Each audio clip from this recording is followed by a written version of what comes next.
por favor.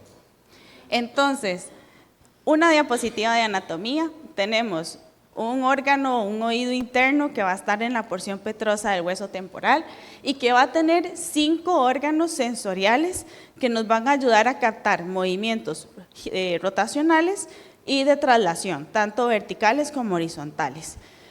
Todos estos órganos sensoriales, todas estas que están en la cúpula y en las máculas, van a mandarnos señales a 4 núcleos vestibulares que van a estar en el tallo cerebral y nos van a dar las vías, la siguiente porfa.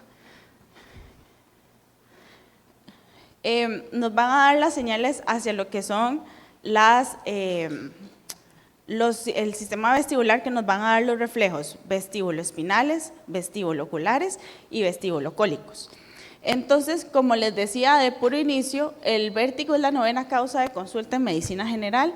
La frecuencia aumenta en la tercera edad y vamos a decir que a lo largo de la vida, 7% de la población ha tenido un vértigo de origen vestibular.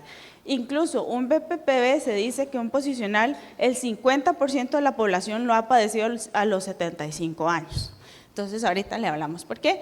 Y el origen, obviamente, yo les voy a hablar del que se origina en el oído interno. Y los diagnósticos diferenciales son un poquito difíciles porque a veces la gente la palabra mareo le parece muy bonita y entonces le dicen mareo a que me da miedo caerme, le dicen mareo a que me voy de lado, le dicen mareo a que veo oscuro, a que me da miedo las alturas. Entonces, lo primero que siempre tenemos que tener en cuenta es decirle qué es lo que siente.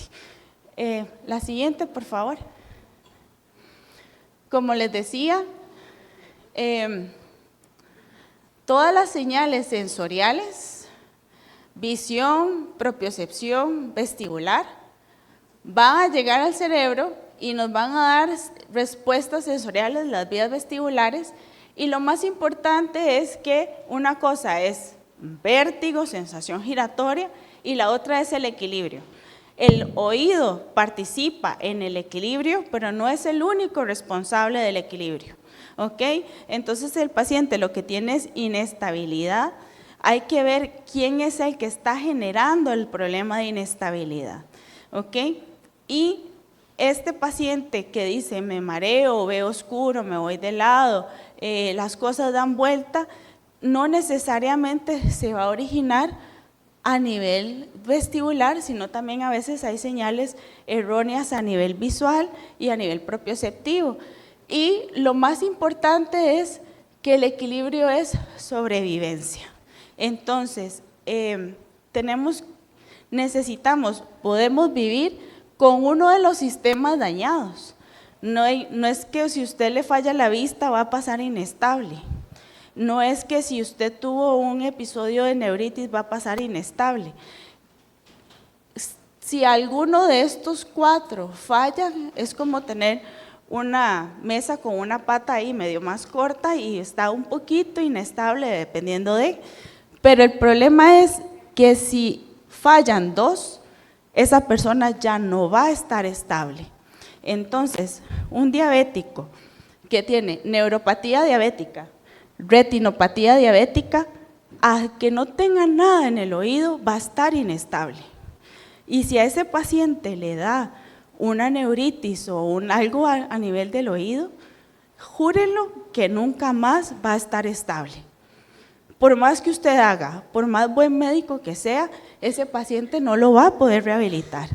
Entonces, ese paciente hay que darle apoyo, que no se levante en la noche con la luz apagada, porque ese paciente no es capaz de estar estable, se va a caer, va a tener una fractura de cadera y se va a morir.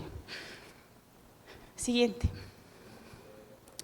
Entonces, el vértigo en sí del oído es la percepción ilusoria de movimiento propio o del mundo que nos rodea. Y se puede asociar a inestabilidad, a síntomas generales como náuseas, vómitos, sudoración y, por supuesto, siempre tratamos de dividirlos en centrales o periféricos. Si los síntomas se originan en el oído interno o en la vía vestibular, decimos que son periféricos, si son a nivel de cerebro, tallo cerebral, son centrales. Y lo que les decía, ¿qué es lo más importante para saber a qué nos estamos enfrentando? Uno, ¿qué es lo que siente? ¿Verdad? Y que el paciente sí defina qué es esa sensación de movimiento, para poder saber que estamos ante un vértigo. Y cuando estamos en ese punto, hay una nueva nomenclatura que se llama titrate, que trata de decirnos como los 3 puntos más importantes cuando el paciente está mareado, que es el timing, el tiempo que tiene de tener el mareo, cómo inició, la duración, la evolución de ese mareo, los triggers, que son los desencadenantes, ¿verdad? Las acciones, los movimientos, las situaciones, y un examen físico dirigido para poder saber qué es lo que está pasando. Siguiente, por favor. Entonces, con este titrate nos califica o nos va a dividir en 3 grupos principales, los vértigos más frecuentes a nivel periférico. Entonces, si el paciente, podemos decir que si tiene un episodio episódico desencadenado, espontáneo o vestibular continuo. Vamos a ver cada uno ahorita por aparte. Entonces vamos a decirle, bueno, señor, ¿qué le pasó? ¿Cómo fue la primera vez que se mareó? ¿Qué estaba haciendo? Se empeora si está acostado, si se vuelve en la cama, si levanta la cabeza, está todo el día mareado, cuántas horas dura ese mareo, y ahí vamos a poder ir clasificando y meternos en alguno de estos 3 grupos. Siguiente. Uy, perdón, les voy a dar la presentación, pero este es un algoritmo, pero entonces nos dice que si es episódico o si es continuo, si es desencadenado o si es espontáneo. Entonces, por ejemplo, si tenemos que es episódico, que es la primera vez, que dura segundos, horas, y si es desencadenado, lo primero que vamos a hacer es la maniobra de Hallpike para ver si es un posicional paroxístico benigno. Si es positiva, estamos en un posicional paroxístico benigno. Y si no, puede ser incluso una hipotensión ortostática, algún problema, digamos, de vascularidad. Si tenemos un espontáneo, ¿verdad? El paciente tiene horas, segundos, no tiene ningún desencadenante que él pueda identificar, vamos a preguntarle si tiene pérdida auditiva, porque puede ser una enfermedad de Meniere. Si no tiene pérdida auditiva, pero tiene dolores de cabeza, historia de migraña familiar, podemos estar ante una migraña vestibular, y si no, podemos incluso tener un ataque de pánico o alguna enfermedad funcional o mal de movimiento. Si es continuo, entonces vamos a ver si tiene un antecedente de trauma, porque podría ser un barotrauma, puede ser medicamentos, y si es espontáneo, vamos a hacer la clasificación de Hintz para buscar si es un evento cerebrovascular o una neuritis vestibular. Entonces, les voy a dejar estos como ordenarse, vamos a irle preguntando para ver hacia dónde podemos ir y rápidamente saber qué tipo de mareo tiene este paciente. Sí. Esta es otra clasificación que viene en el Cummings, que es la forma antigua de abordar los vértigos.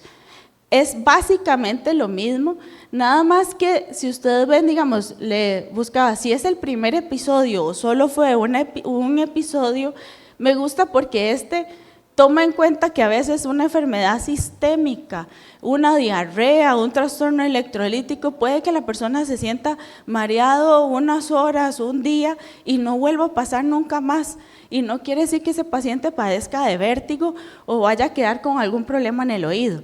Una otitis media, una presión alta en el oído, una disfunción tubaria muy severa puede generarnos una sensación de mareo única, y también la sífilis. Y lo mismo que les decía, si es recurrente, si es episódico, si se fatiga un BPPV, Y este tiene en cuenta que, digamos, si es desencadenado por movimientos de cabeza, pero esa sensación giratoria no se fatiga, toma en cuenta lo que son las enfermedades centrales, porque a veces la esclerosis múltiple puede generarnos síntomas similares a un posicional paroxístico benigno. Y lo otro es que vean que tenemos mareos fisiológicos como la enfermedad de desembarco y la parte que es ansiosa, fobias, ataques de pánico, y lo otro lo que es el sentirse que el síncope o la lipotimia, ¿verdad? Lo que es la hipotensión ortostática, la hipoglicemia, una hiperventilación, una arritmia, ¿verdad? Entonces tenemos que tener en cuenta muchas cosas para saber si estamos en el oído o no. Siguiente. Entonces, como siempre, la historia clínica nos va a ayudar muchísimo. Vamos a ver los antecedentes serofamiliares, como les digo, si hay antecedentes de migraña, hay antecedentes de hipoacusia, tenemos hipoacusias familiares, enfermedades de Meniere asociadas a problemas familiares. Y como les decía, esta primer crisis, la duración, es la que nos va a ayudar en el titrate a poder organizarnos en qué tipo de vértigo estamos. Entonces, es un vértigo que dura segundos, a minutos, horas, o días, o semanas, ¿verdad? Constantemente la sensación de movimiento.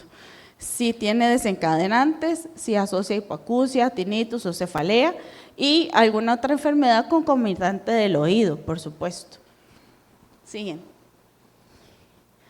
El examen físico es un poco difícil en 12 minutos hacer todas estas cosas, entonces, por eso les decía, digamos, una otoscopía es básica, a ver si tiene una otoscopía normal, buscar que no tenga enfermedades del oído, una otitis media aguda, como les decía, puede generar un mareo transitorio, una otitis seromucosa, que veamos el nivel hidroaéreo, nos puede generar un vértigo transitorio sin que sea un problema vestibular en el oído interno, ¿verdad? O si tiene un colesteatoma, entonces debemos de sospechar si es que esa infección ya se fue hacia el oído interno, o que si tiene una otitis media y empieza con un vértigo muy fuerte, puede hacer una laberintitis verdadera. Y muy importante lo que es el HINTS, que les decía ahora, porque nos ayuda rápidamente con 3 pruebas a saber si es un paciente que viene con un vértigo muy severo, que son usualmente los que llegan a emergencias, con náuseas, vómitos, no pueden estar de pie, es el que viene como una araña, que todo el mundo le tiene que ayudar a levantarse. Este paciente que dura horas, que termina en emergencias por la severidad del ataque, saber con el nistagmo, el head impulse y el test of skew si es algo central o periférico, porque estos son los pacientes que pueden ser un evento cerebrovascular incipiente que nos esté simulando una enfermedad del oído, pero vamos a ir poquito a poco. Siguiente. Entonces, el HINTS se usa, como les digo, para vértigo agudo. Es el paciente que llega a emergencias bastante mareado. Necesitamos ver que el nistagmo, ¿le puede poner play a esta, por favor?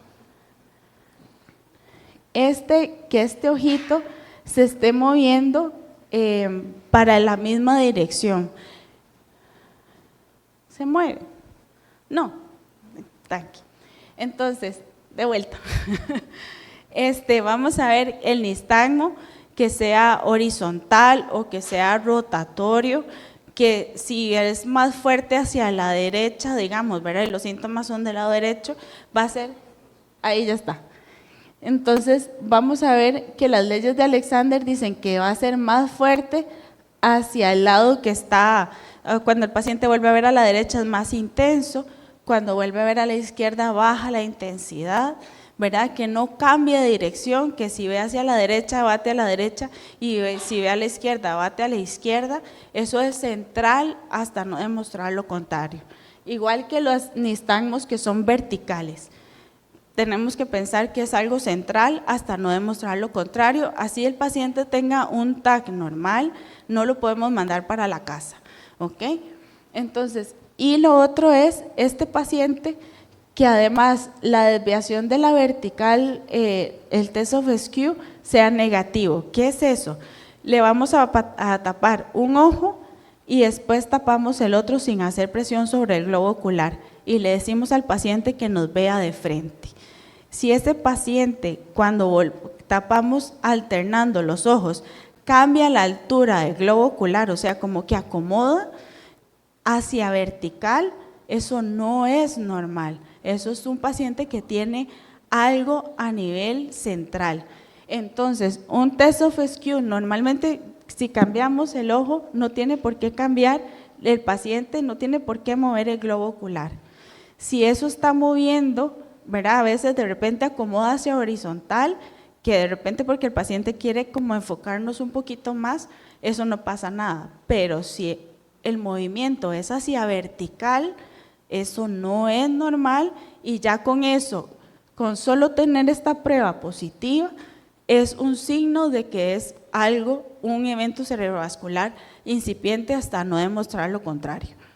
Y el otro, el head impulse, es una maniobra que vamos a hacer moviendo la cabeza 30 grados hacia cada lado, donde el paciente tiene que mantener la mirada fija en nosotros.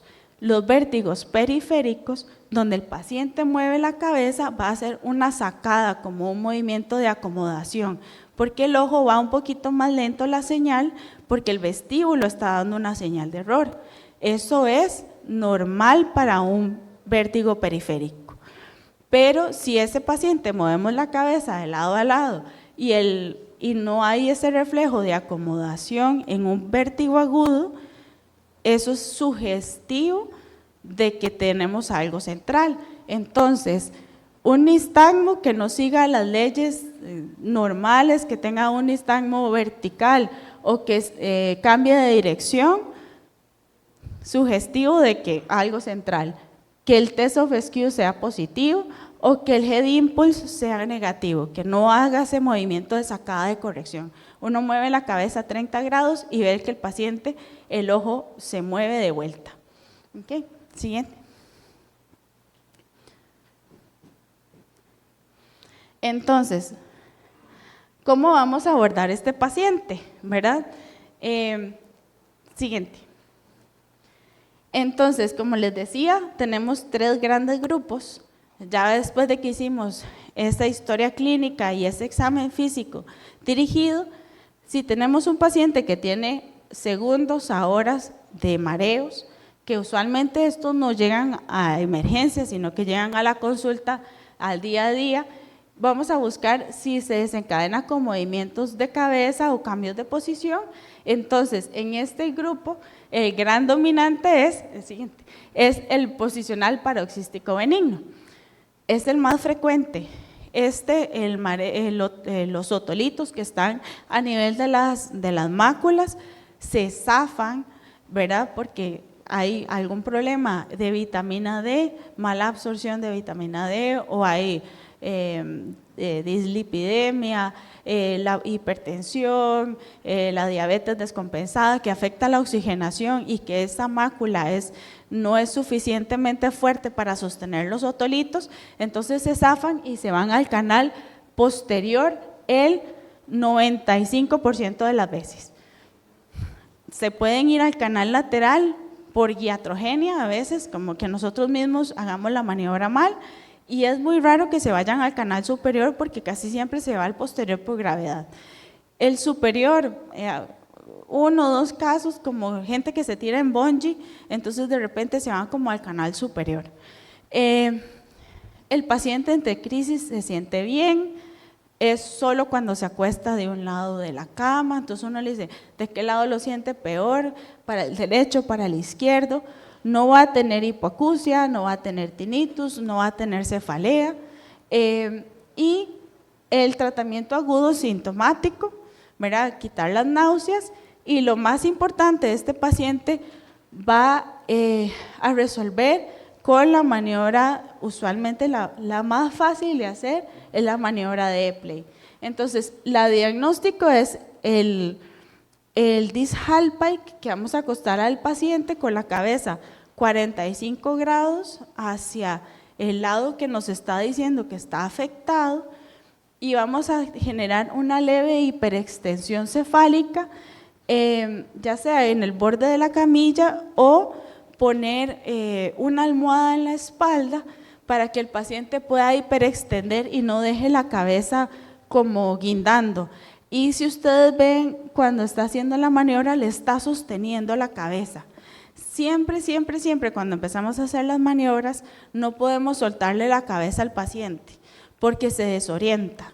Y entonces, donde mueve la cabeza o donde se sienta, podemos migrarlo al canal lateral, el paciente se va a sentir peor y ahí es más difícil de liberar los otolitos.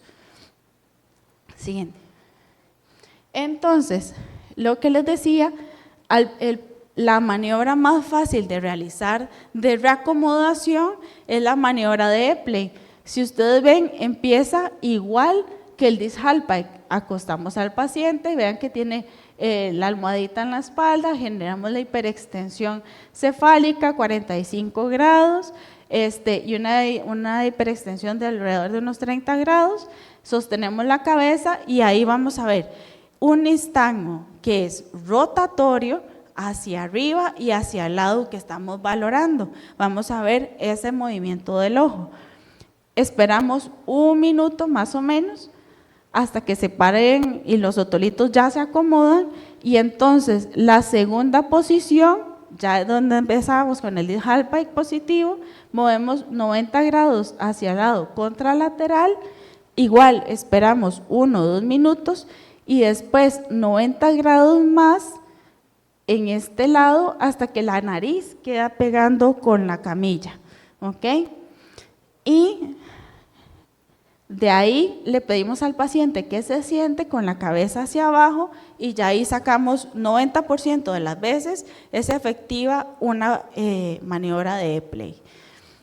A veces ocupa 2, no más de 2 porque vamos a estimular mucho, y si no ya hay otras maniobras como SEMON más liberadoras, ¿verdad? Pero con esta 90% de las veces vamos a curar al paciente y no hubo que mandarlo a ningún otro lado. Siguiente, vamos a ver el video de la maniobra.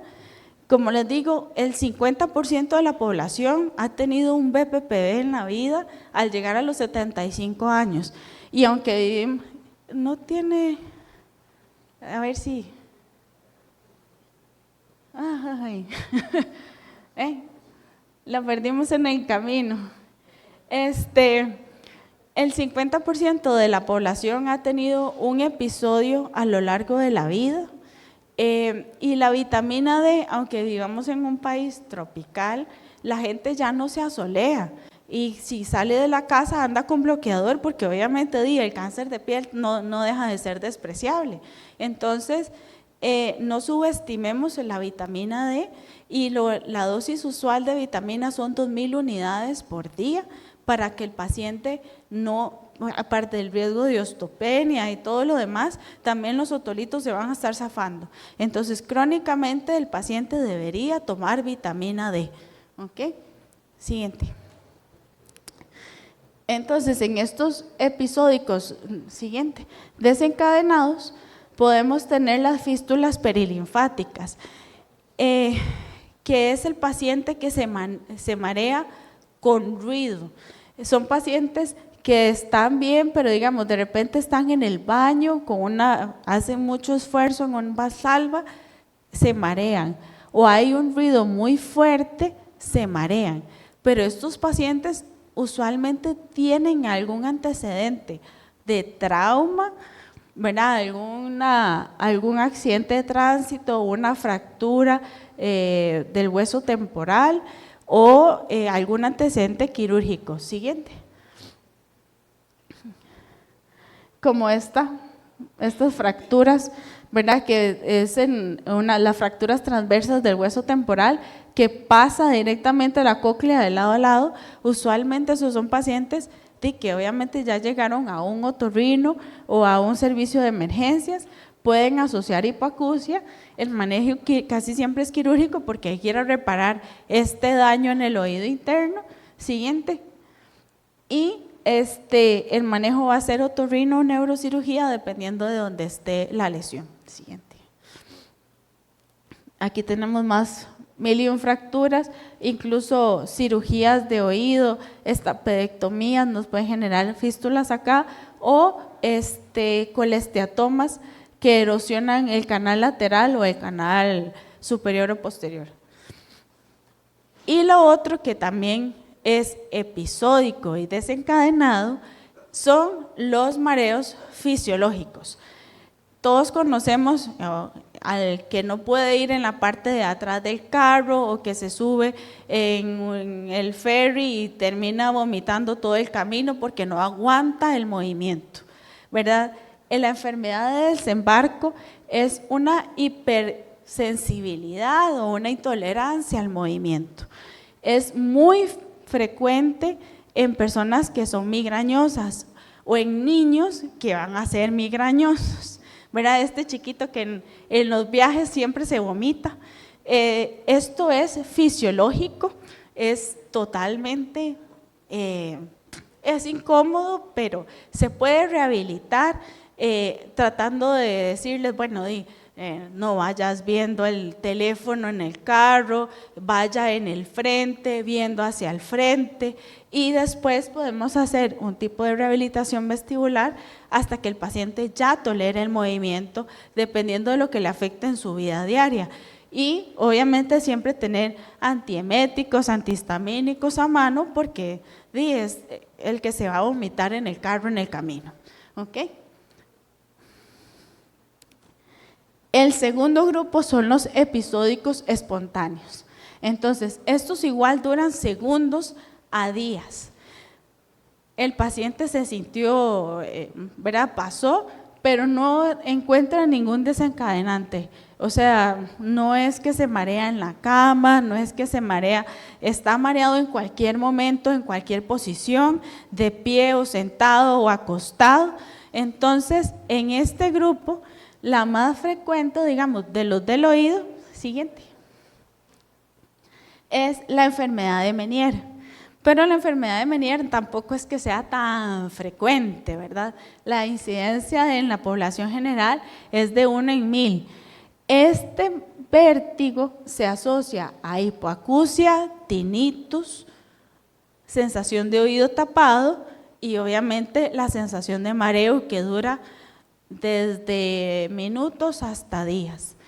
Este paciente sabe, digamos, empieza a sentir el oído con presión, empieza a sentir el oído tapado, el tinnitus aumenta de intensidad y después viene la crisis vertiginosa usualmente.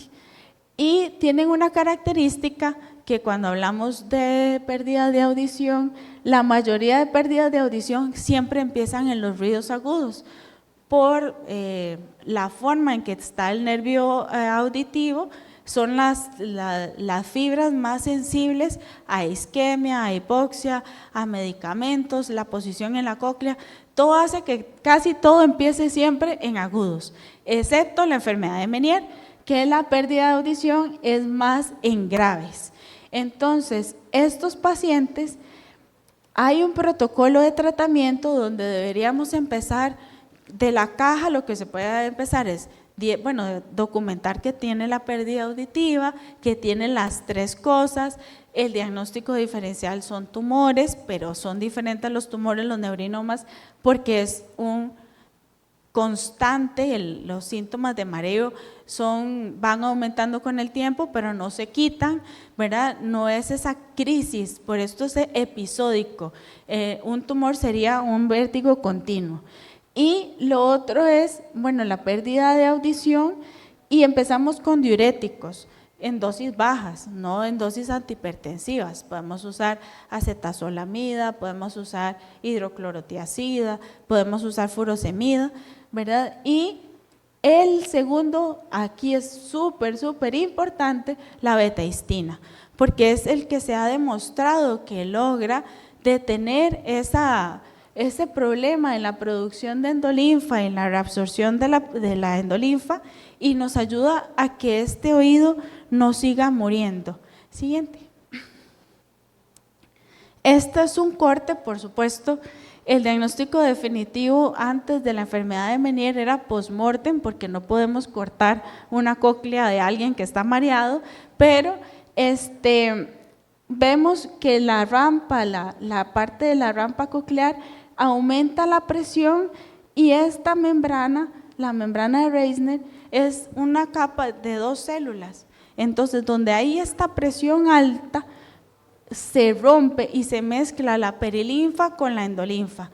Una endolinfa rica en potasio y una perilinfa rica en sodio, y se intoxica este oído interno, tanto a nivel coclear como a nivel vestibular, y se va muriendo. Entonces, se dice que la enfermedad, antes se decía, es activa 10 a 15 años, pero era porque lo que duraba la enfermedad matando al oído, hasta que ya el oído ya no tenía más y entonces dejaba de dar señal. Y el problema es cuando la enfermedad es bilateral y esta persona quedaba sin audición y sin sistema vestibular. Ahora logramos detener la enfermedad con betaistina y diuréticos. La betaistina hemos logrado, digamos, que se compre por parte de la caja. Entonces, pacientes que tienen buena adherencia a tratamiento, se hace el formulario NOLOM, y hemos logrado que se los estén comprando al paciente para detenerlos en esta etapa que es reversible. Si el paciente no responde, tenemos rescate de inyecciones intratimpánicas de esteroides. Incluso si no se puede hacer, matar el oído, hacer una cirugía de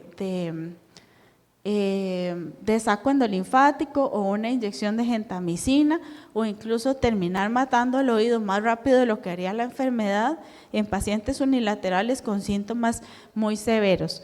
Pero la mayoría no pasa de acá. En las críticas podemos usar antieméticos, ansiolíticos, todo lo que sea necesario, ¿verdad?, en crisis para detener los síntomas que tiene el paciente, pero pues tenemos profilaxis con diuréticos y betaistina. Siguiente. Y el otro gran, o sea que es casi que le quita el campo al posicional en frecuencia, es la migraña vestibular. La migraña es más frecuente en mujeres, son igual crisis episódicas de horas o días. El primer factor de riesgo es tener un familiar de primera línea de consanguinidad que tenga migraña, ¿verdad? Y que las crisis vertiginosas pueden preceder a la migraña, pueden estar después de la migraña o no tener relación. Incluso a veces se ve que era una persona que joven era muy migrañosa, pero no, hace unos años ya no me duele la cabeza, pero ahora me mareo. Entonces, cuesta mucho llegar al diagnóstico, ¿verdad? Pero cuando no encontramos ningún otro desencadenante, tiene este patrón que es episódico, que no tiene, entonces vale la pena intentar con profilaxis de migraña. Siguiente.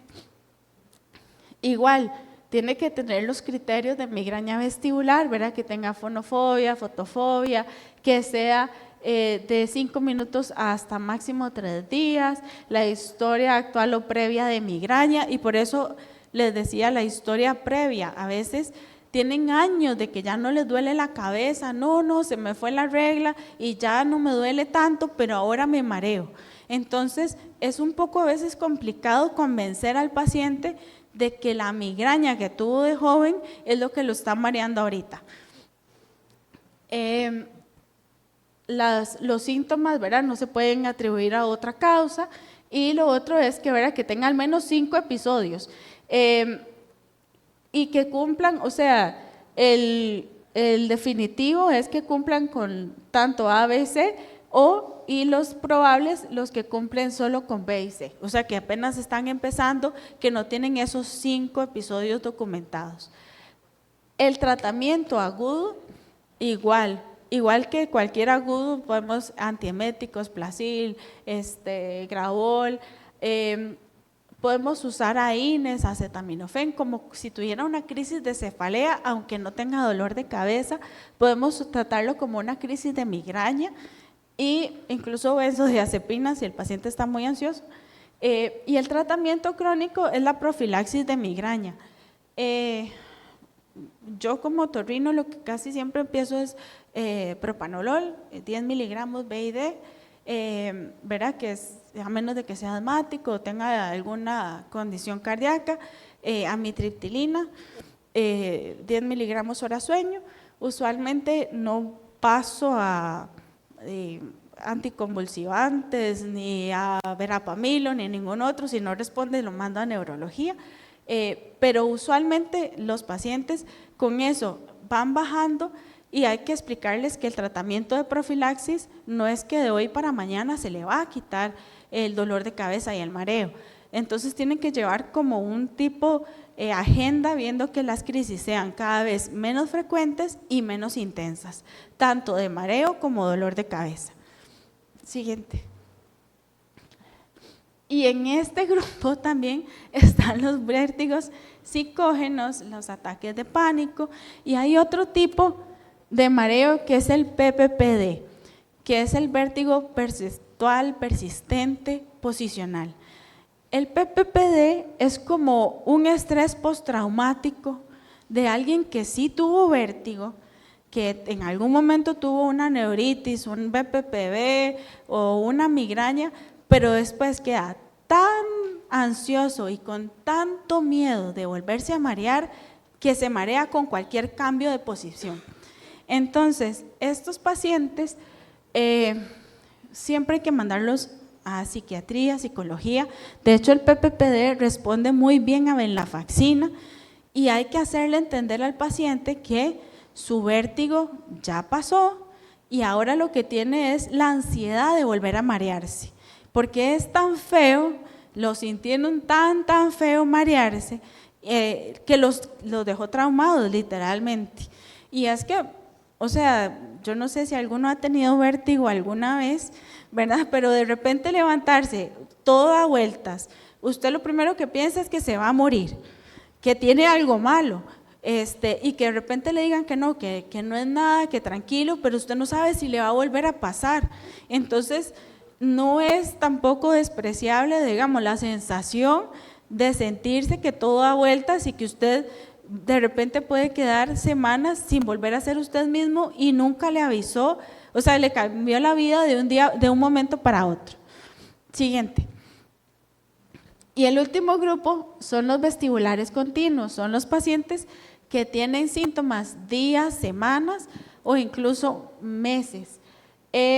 Hay que buscar, como les decía en el algoritmo, que no haya historia de trauma.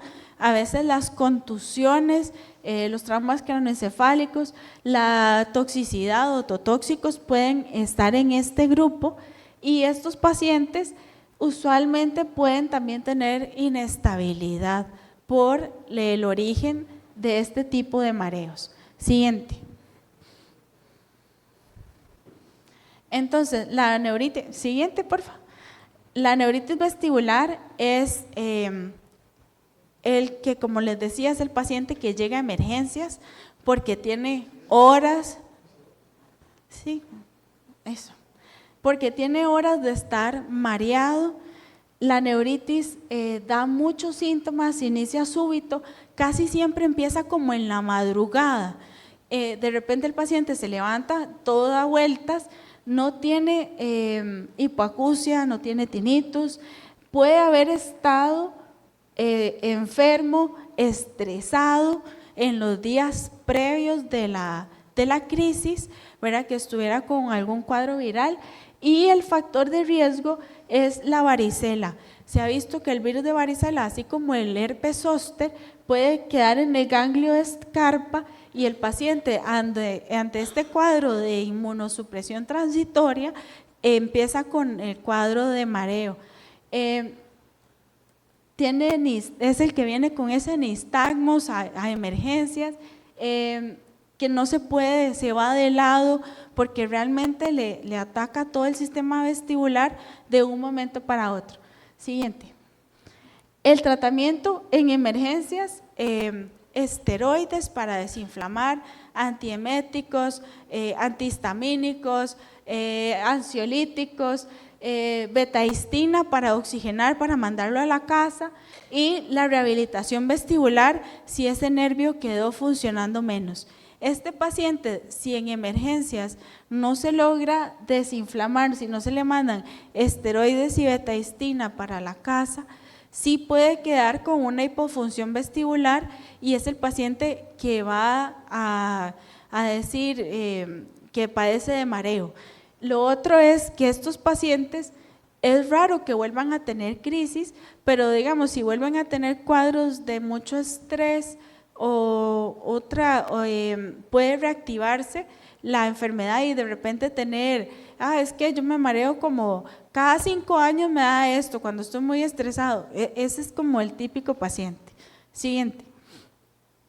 La laberintitis bacteriana es otro dentro de los que son continuos, también vienen muy gravemente enfermos, va a tener este mareo que no se quita, pero tiene la característica de alguna infección previa al cuadro, ¿verdad? De una otitis media aguda o crónica reagudizada, y son pacientes diabéticos o inmunosupresos.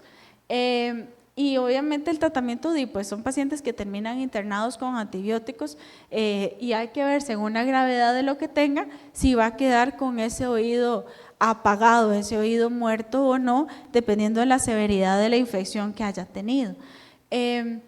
Es muy poco frecuente por dicha, pero estos son una catástrofe y cuando llegan emergencias es muy importante uno como médico general ver por eso la otoscopía, ver si tiene algo y verlo, porque una neuritis va a venir con una otoscopía normal, ¿verdad? Entonces, si el paciente viene con una otitis media, si es inmunosupreso y tiene un vértigo muy, muy severo, tenemos que pensar en esto para descartar.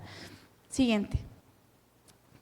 El otro, como les decía, este es el grupo desencadenado por traumas y tóxicos.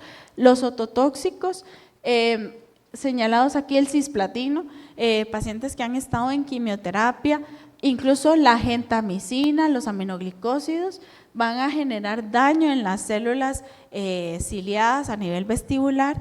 Entonces, es muy raro, pero hay pacientes que se ganan de que de repente por una ITU le dimos genta porque no respondía nada y se apaga el oído, ¿verdad? Y quedan con mareo que no mejora. Los anticonvulsivantes generan toxicidad a nivel cerebelar, los tranquilizantes obviamente van a deprimir la respuesta en el sistema nervioso central, alcohol, amiodarona, antihipertensivos porque pueden generar hipotensión postural, el metrotexate, los anticoagulantes, ¿verdad? Los medicamentos hay que, por eso la historia clínica va a ser muy importante para saber en qué grupo vamos a clasificar a los pacientes. Siguiente. La contusión laberíntica es relativamente infrecuente, pero tenemos este paciente que tuvo un accidente de tránsito, que tuvo un trauma craneoencefálico o un latigazo, ¿verdad? A nivel cervical, tienen cefalea, el mareo puede durar meses o ser incluso permanente, porque el daño, el golpe contra golpe, no solo a nivel cerebral, sino que también puede generar una contusión a nivel laberíntico y generar daño en las células ciliadas. El mecanismo exacto no se conoce todavía, ¿verdad? No se sabe si lo que daña es la circulación, si lo que muere son las células ciliadas, pero definitivamente este paciente, si es una enfermedad que persiste, tenemos el antecedente de trauma, es un paciente que va a terminar en otorrino. Siguiente. Esto nada más a modo de terminar, para dejárselos aquí, digamos, las partes de la historia y el examen físico que nos van a ir orientando en cada una de las causas. Y siguiente. La última. Igual, como les decía, digamos, tenemos una crisis aguda o recurrente, espontánea o desencadenada, y me gusta este algoritmo porque entonces podemos pensar si es una neuritis o si es una urgencia de neurología, Si es una laberintitis, es una urgencia de otorrino. Si tiene el Dish-Alpine negativo, pues buscar a otorrino y neurología, porque pueden ser, como les decía, desde una esclerosis múltiple, sífilis, hay varias causas posicionales con Dish-Alpine negative, positivo posicional, y las que son migrañas, lo que es la enfermedad de Meniere. Entonces, ¿a quién vamos a referir? A ese paciente. ¿Okay? ¿Dudas? Esta es la bibliografía. Y no sé, preguntas, comentarios. ¿Alguna pregunta? Bueno, primero demos un aplauso a la doctora. Excelente charla, muy clara. Antes de las dudas, voy a entregarle un presentito a la doctora por haber trasladado hasta acá, hasta Pérez Celedón.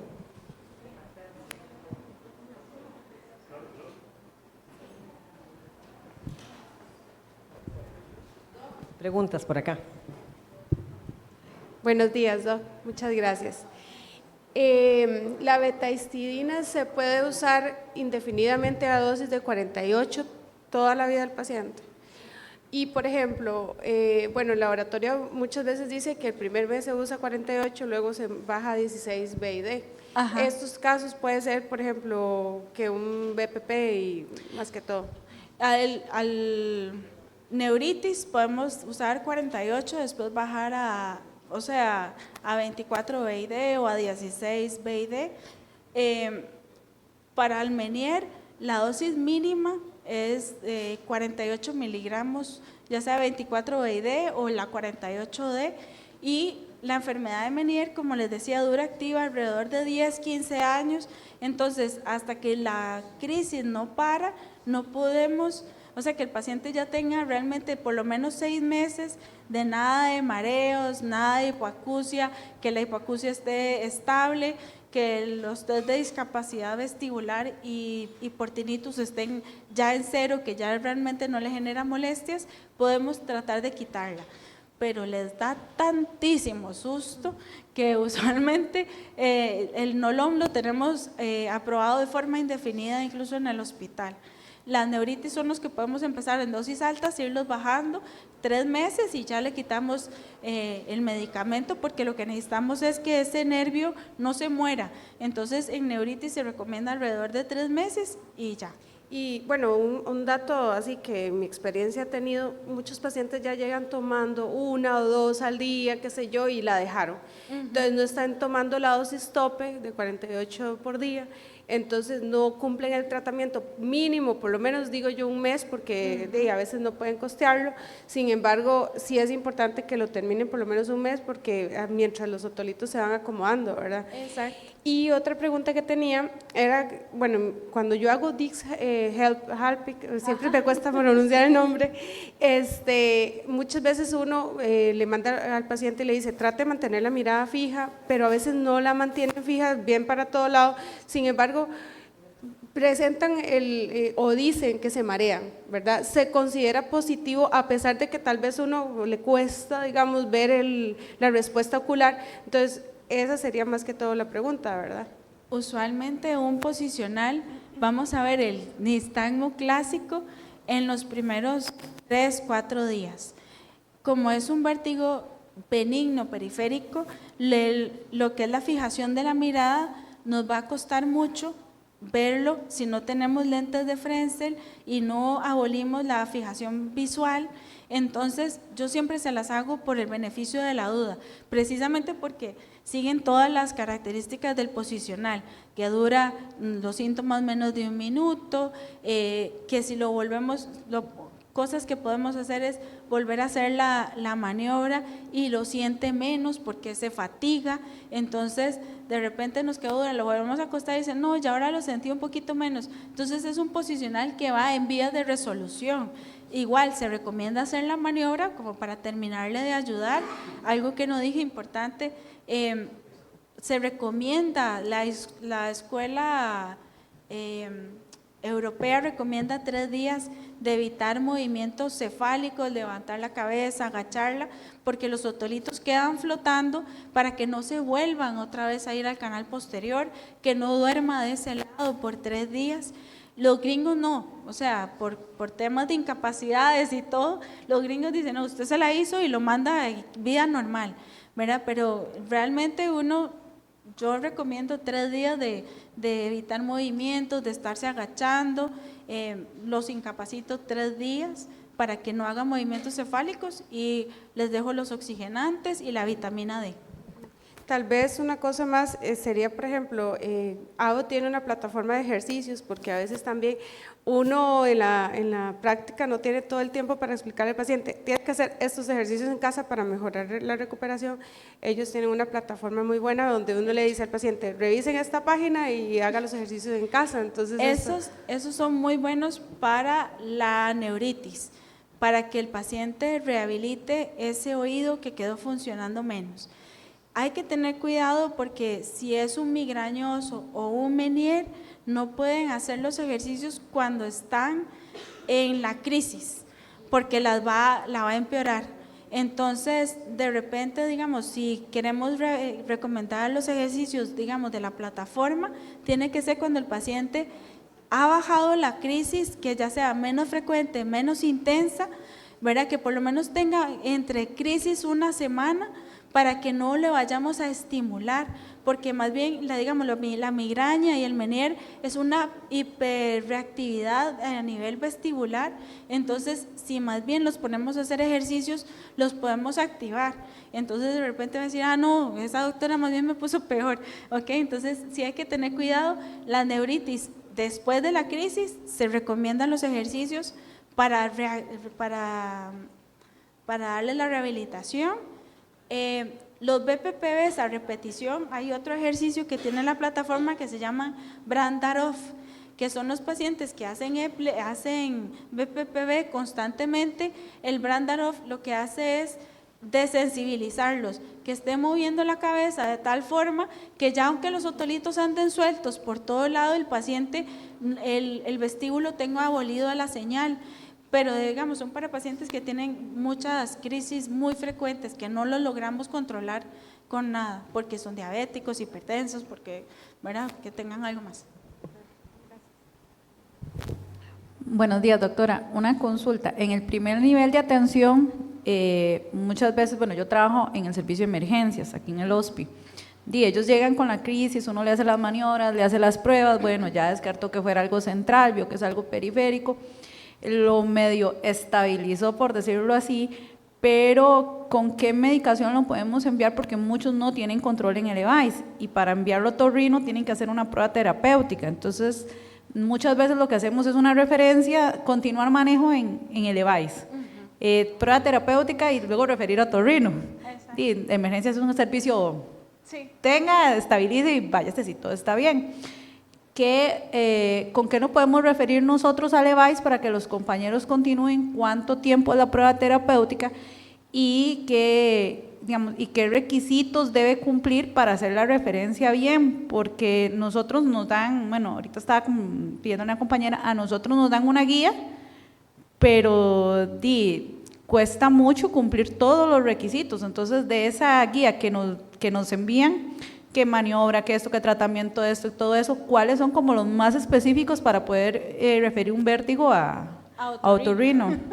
Vea, un PPPV normalmente no debería requerir referencia a otorrino. Entonces, se hacen las maniobras, se le da la educación. Si no podemos mandar vitamina D, que se asolee en la mañana, por lo menos media hora antes de las 8:30, sin bloqueador, ¿verdad? Que es el sol, que no les va a hacer daño, ojalá antes de las 8 aquí en la zona sur, ¿verdad? Para que el paciente mejore la vitamina D y la parte de, control metabólico a nivel de EVAIS. Si es una neuritis, ¿verdad? Es este paciente que tiene horas, que lo vemos con todo, que ya descartamos que sea central, lo que debe llevar es un ciclo de esteroides en dosis fuertes para desinflamar el nervio. Le podemos recomendar la compra de oxigenantes y ese paciente, si quedó con la hipofunción, que sigue sintiéndose mareado, hay que